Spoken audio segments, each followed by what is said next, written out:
Oke, selamat datang kembali di channel Kata Tutor. Pada tutorial kali ini saya akan berikan informasi yaitu tentang jawaban dari tes motivasi dan kemampuan dasar untuk part 3. Jadi di sini untuk rekan-rekan yang baru mengikuti yang namanya program Kartu Prakerja. Nah, berikut adalah bagaimana caranya menjawab atau menyelesaikan tes motivasi dan kemampuan dasar untuk Kartu Prakerja di tahun 2021, khususnya ini untuk yang part 3 ya. Nanti rekan-rekan bisa tonton part 1 dan part 2. Nah, sebagai informasi bahwa untuk program Kartu Prakerja sudah dibuka untuk yang untuk gelombang 14 rekan-rekan ya. Yaitu dari tanggal 11 sampai 14 Maret 2021, jadi jangan sampai ketinggalan. Dan untuk jawaban ini juga nanti berlaku untuk program gelombang berikutnya jika ada ya. Jadi ada beberapa perubahan dari beberapa tes-tes yang ada pada Kartu Prakerja tersebut. Nah, di sini saya akan berbagi. Sebelumnya jangan lupa untuk like, komen, dan subscribe bagi yang belum subscribe. Dan tentunya aktifkan loncengnya supaya rekan-rekan mendapat informasi terbaru dari channel Kata Tutor. Oke, langsung saja rekan-rekannya. Jadi untuk tes kemampuan dasar dan motivasi adalah tes wajib bagi rekan-rekan yang baru mendaftar dari tes untuk Kartu Prakerja. Jadi sebelum bergabung gelombang, rekan-rekan mengisi identitas, melengkapi identitas, kemudian nanti akan mengerjakan atau menyelesaikan tes motivasi dan kemampuan dasar. Jadi tes wajib ini ya. Nah, sekarang untuk jumlah soalnya itu sekitar 27. Meskipun di dashboard Kartu Prakerja di sana disampaikan hanya berapa belasan soal, tapi di sini sampai 27. Dan di sana ada tes motivasi dan kemampuan dasar. Oke, langsung saja ya rekan-rekan ya. Kita akan bahas beberapa soal tes motivasi dan kemampuan dasar Kartu Prakerja. Kita mulai. Nah, yang pertama. Nah, ini adalah tabel menunjukkan hasil penjualan PTKP di 4 daerah Jakarta, Surabaya, Semarang, dan Jogja untuk bulan Januari, Februari, dan Maret. Nah, dari soal ini kita diminta untuk mencari berapa selisih penjualan Februari dan Maret untuk kota Semarang. Nah, kita lihat dari 320, kemudian 275. Nah, di sini itu jawabannya. Ya, kelihatan ya. Baik, itu 320, kemudian 275. Kita lihat. Jadi jawabannya adalah 45.000 rekan-rekan ya. Jadi di sini mohon maaf screenshot saya tidak kelihatan yang di bawah. Jadi untuk yang ini jawabannya adalah 45.000. Kemudian yang kedua, di sini dengan bekerja saya berharap hidup saya akan sejahtera. Ini sangat setuju. Yang ketiga, nah ini soal berikutnya. Saya ingin segera menyelesaikan pendidikan dan mempraktikkan keterampilan saya di dunia kerja. Sangat setuju. Saya merasa bangga bisa bekerja dan membantu meringankan beban ekonomi keluarga. Di sini jawabannya adalah sangat setuju. Kedua ini saya ingin bekerja agar bisa membantu biaya pendidikan anggota keluarga. Sangat setuju.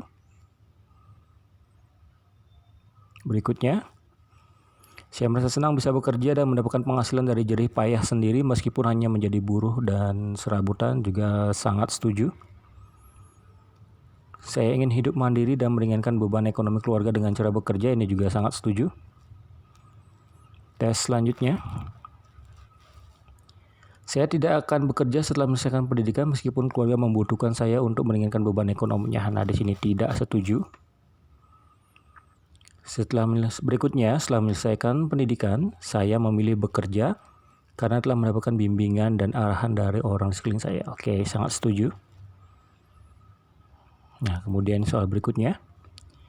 Setelah menyelesaikan pendidikan, saya lebih baik menganggur terlebih dahulu daripada langsung bekerja. Di sini tidak setuju.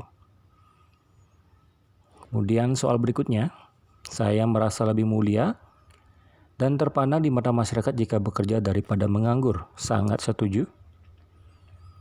Kemudian bekerja dan menjadi orang sukses merupakan cita-cita saya. Ini juga sangat setuju. Soal berikutnya, saya ingin bekerja sesuai dengan bidang dan minat. Ini sangat setuju. Kemudian di sini saya tidak yakin sukses jika bekerja. Ini tidak setuju. Ya. Selanjutnya, setelah menyelesaikan pendidikan, Saya memilih bekerja karena desakan ekonomi keluarga. Ini juga sangat setuju. Kemudian, saya ingin bekerja agar bisa memenuhi kebutuhan ekonomi dan fisik, yaitu sandang, pangan, dan papan. Sangat setuju. Berikutnya, 1132 ditambah 2140 dikurangi 152, itu hasilnya adalah 3120. Itu 3120 ya, B. Kemudian 18 kali 3 ditambah 12 bagi 2 ditambah 55. Ini hasilnya adalah 115. Berikutnya 3/6 tambah 1/2 tambah 2/3. Jadi ini untuk pecahan. Nanti bisa disamakan penyebutnya. 3/6 ditambah 1 kali 3/6 ditambah 2 kali 2/6. Jadi 3 tambah 3 tambah 2 yaitu 10/6. Berikutnya 38 kali 6 itu hasilnya adalah 228. Nah, ini jika kita perhatikan grafik di sini, pernyataan yang benar adalah jadi pendapatan nasional dari tahun 2017 sampai 2020.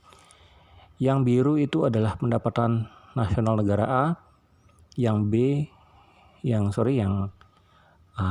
orange itu adalah yang untuk pendapatan nasional negara B.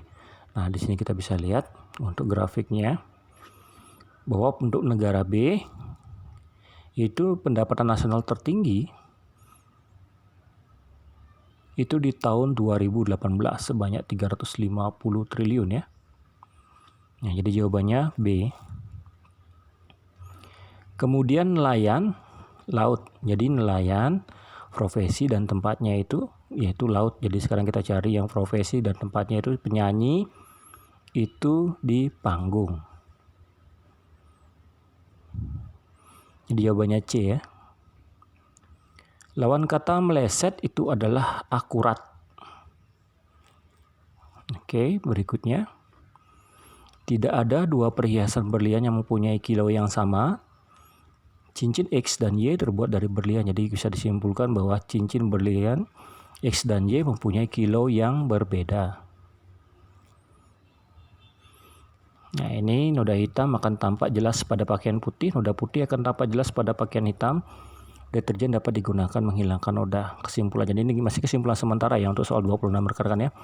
Nanti jika rekan-rekan mendapat jawaban yang berbeda untuk nomor 26 ini, silahkan bisa tambahkan di bagian komentar, oke?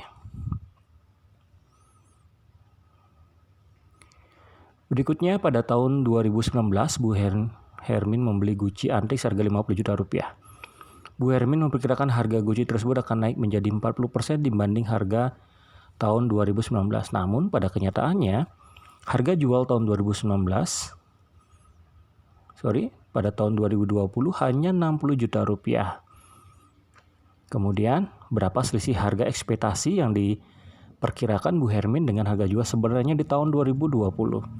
Nah, jika dilihat harga sebenarnya yang terjual dari Gucci tersebut itu 60 juta. Jadi jika dibandingkan dengan 50, harga pembeliannya itu ada peningkatan sekitar 20%. Jadi, jika perkiraan ekspektasi dari Bu Hermin itu bahwa harga Gucci-nya akan menjadi naik 40%, nah 40% dari 50 juta ini itu adalah 70 juta. Jadi selisihnya antara ekspektasi dan sebenarnya adalah 70 dikurangi 60 itu adalah 10 juta.